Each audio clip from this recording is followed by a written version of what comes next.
We all have friends or family members who are interested in gaming but haven't really played a lot of them. So I was thinking, like, what if I just thought of a few games that they might be interested in? Whether they're story heavy, gameplay heavy, or just a unique experience that I think is worth experiencing. I think at least one of these games you can recommend to a friend and they'll thoroughly enjoy it, whether it's with you or by themselves.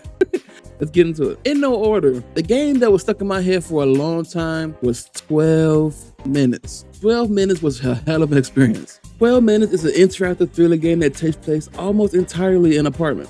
You play as the protagonist who is stuck in a time loop. You control the man who comes home to his wife only for a mysterious police officer to burst in and accuse the wife of murder and then kill everybody. After dying, the protagonist wakes up and relives the same 12-minute period over and over and over and over and over and over again. The gameplay is pretty simple. It focuses on exploration, decision making, and solving puzzles as the player tries to break the loop. But will you? You gotta search for clues while remembering the previous loop. You can talk to your wife, talk to people on the phone, and try to find out your wife's past and why is she being accused of murder and why are both of you being killed. It gets very disturbing the deeper you go, but I think it's very, very interesting and very worth your time. Especially for new players. It's so simple, they don't gotta worry about too many different mechanics, just focusing on the narrative and trying to figure out this mystery, which is basically a point and click game. An amazing, amazing experience that's worth the playthrough whether you're new or not. In that same vein, I would recommend The Walking Dead. The whole entire series. Like those games, you follow Clementine through this journey through her life. So many different experiences, so many different deaths, so many moments that just stick with you no matter what. And I think the first game is very special, but the entire collection is worth the time as well. Just see how the journey unfolds. Of course, once again, the gameplay is very simple with point and click style, quick time events, stuff like that. Stuff that'll ease you into the gameplay, and it develops over time as well because each sequel adds more elements to the gameplay that adds a little bit more depth each time. And of course, it's The Walking Dead, so everybody enjoys a good suspense monster story, you know, survival, all that stuff packed into one. Now let's talk about some games that'll ruin your friendship, but it's a wonderful time. Let's start with the OG friend group destroyer, Mario Party. Now, Mario Party has more mechanics than your usual like point and click narrative game. It's still very simple, and it tells you every time the minigame pops up what to do, so it's very straightforward in your face. Now, the real fun part is you can play together. Gather your friends and just ruin their day.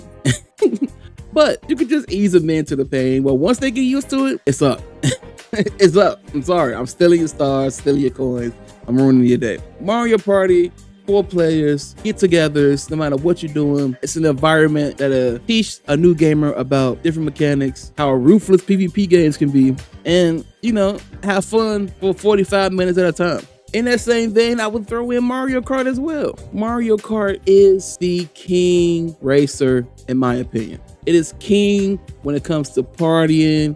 It is king when it comes to online with your friends. It's just so much fun to play. Very simple, drive, throw items, and has a skill level too. So the more you play, the more you get used to the maps, the more you get used to the items, the more you get used to your cart, the better and better you'll get and the more you succeed. And they have different speed levels, so depending on skill level of the individual that you're introducing games to, you can pull to 50cc, then move to 100cc, 150cc, then hit them over the head with 200cc if you want to be brutal. But all in all, there's so many different characters to choose from, so many different maps. It's a wonderful early entry game that you get introduced to a variety of people no matter the age. One unique experience that I think is great for new gamers is Papers, Please. Papers, Please is a dystopian kind of puzzle, kind of simulation game set in the fictional communist state of Arstotzka in the early 1980s. You take on the role of an immigration officer stationed at a border checkpoint, tasked with inspecting documents of people trying to enter the country. Simple, right? Using a certain set of rules that increases over time the longer you play, you're tasked with inspecting documents of the people who are trying to enter the country. You gotta determine which individuals are allowed in, detained, or denied access based on their paperwork. It gives you moral dilemmas and pressures you all the time to protect your family, earn more money so you can feed and take care of your family if they need medicine, food, clothes, all of that. And then you also gotta face ethical consequences of your decisions.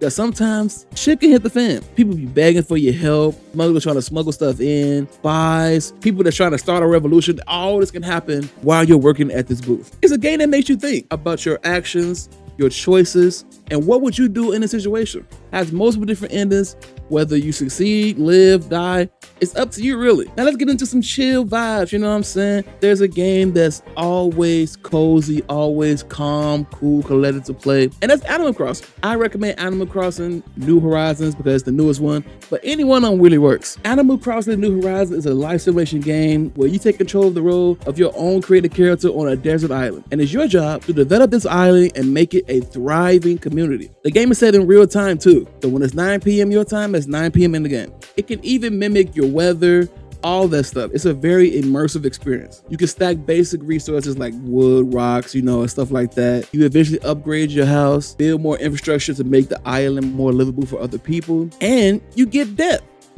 Yep, you get crushing depth. Like the real world. And eventually you can even get deeper into the customization, customizing your own clothes, terraforming the island. But the amounts that they put into the game that you can do is amazing and shocking sometimes. It is also one of the most adorable games with some of the most adorable characters that you could possibly meet. And people come to your island all the time. And if you don't like the villagers in your island, you can be mean to them and get them out of the paint. And I think some of the fun is trying to search for the villagers you haven't seen before and keeping the ones you really, really like happy, but they stay on your island forever. And then eventually you can invite your friends over. It takes forever the loading time though. The loading time is slower than a fax machine sometimes. But you can invite your friends over. Y'all can all have a good time on your island. It's a cool, calm, relaxing game that you can play daily. Not for too long if you don't want to, but you can if you want to. And that's the best part about Animal Crossing. You can do what you want to. There's no real objective. It just allows you to go at your own pace, calm, be happy, and just have a good time. I also recommend Stardew Valley.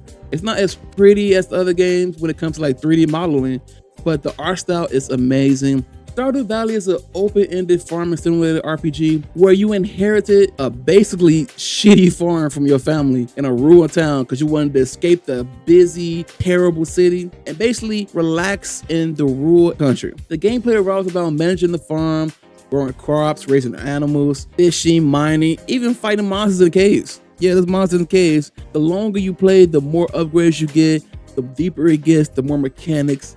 It's an amazing, amazing experience. And not to mention the whole town and community aspect of this game. You can build a relationship with the community. You can even fall in love, have a kid, everything in between. So many different events from holidays, but it's not too crazy where it's so overwhelming.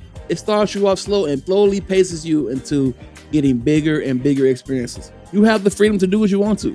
There's a guideline to where you want to build up the community center, but you don't got to do that either. You can really just focus really hard on your own farm and make it the best farm that you want to. There's no need to stress, just do what you want to at the pace that you want to do it.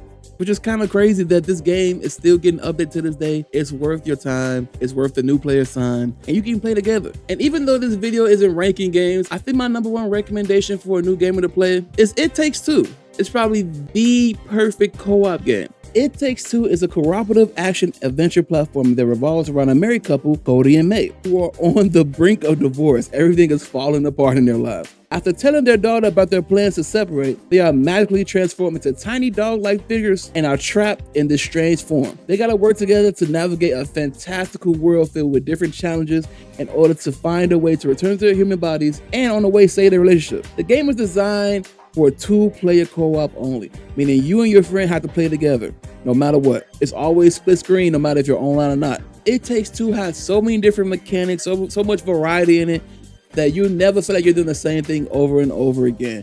It never feels that way at all. It's something fresh. And each character does 2 different things. So while one person might be doing one thing like shooting, the other person might be running through a tunnel trying to escape. It's so much fun and so hectic.